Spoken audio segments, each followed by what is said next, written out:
असताना निश्चितपणानं आजच्या युनिकच्या या कार्यक्रमाच्या निमित्ताने एक चांगली सेवा आपल्या राज्यामध्ये सुरू होते याचा निश्चितपणानं माझ्यासारख्या कार्यकर्त्याला आनंद आहे. मी आजच्या कार्यक्रमाच्या निमित्तानं 2 गोष्टी ऑब्झर्व केल्या. खरं तर डॉक्टर आणि डॉक्टरांची सेवाभावी वृत्ती याचा अलीकडचा संबंध फारसा कमी व्हायला लागला आणि अशा वेळेला ज्या पद्धतीनं चव्हाण सर भाषण करत होते आणि मगापासून आम्ही तासभर तुमच्याबरोबर आहोत, पण ज्या पद्धतीनं तुमची प्रत्येक टीममधला माणूस हा एक समाजाप्रती एक वेगळ्या पद्धतीची जाणीव ठेवून काम करतोय ते बघितल्यानंतर निश्चितपणानं या क्षेत्रामध्ये ज्याची गरज आहे ते काम आपण सगळेजण करताय असं मला वाटते. म्हणून सुद्धा मी आपल्याला शुभेच्छा देतो. खरं तर काल पुण्यात एक घटना घडली आणि पुण्याच्या घटनेनंतर परत एकदा वैद्यकीय सेवा महत्त्वाची काय वैद्यकीय व्यवसाय महत्त्वाचा अशा पद्धतीचा प्रश्न उपस्थित झाला.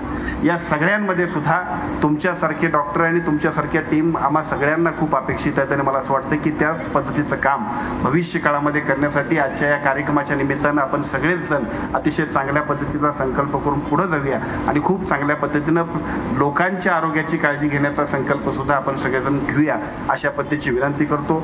खरं म्हणजे आजच्या कार्यक्रमाला येत असताना आदरणीय सुरेश भाऊंचा आग्रह प्रचंड होता, त्यामुळे भाऊंच्या आग्रहाखातर आलो आणि मला पहिल्यांदा असं लक्षात आलं की सगळे डॉक्टर्स सगळ्या लोकांबरोबर किती चांगल्या पद्धतीनं संपर्क ठेवायचे.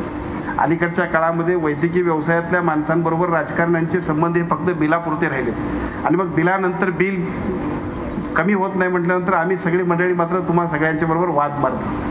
परंतु इथं मात्र निश्चितपणानं भाऊनी सांगितलं कोणत्याही परिस्थितीत यायला पाहिजे.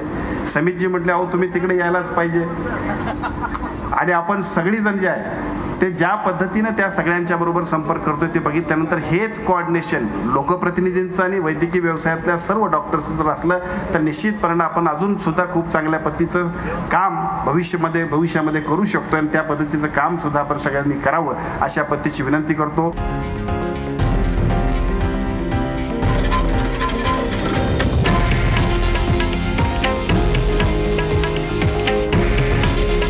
हे आहे देशातील नंबर 1 न्यूज नेटवर्क आणि आपण पाहत आहात TV9 मराठी. काळजी तुमची, हित महाराष्ट्राचं.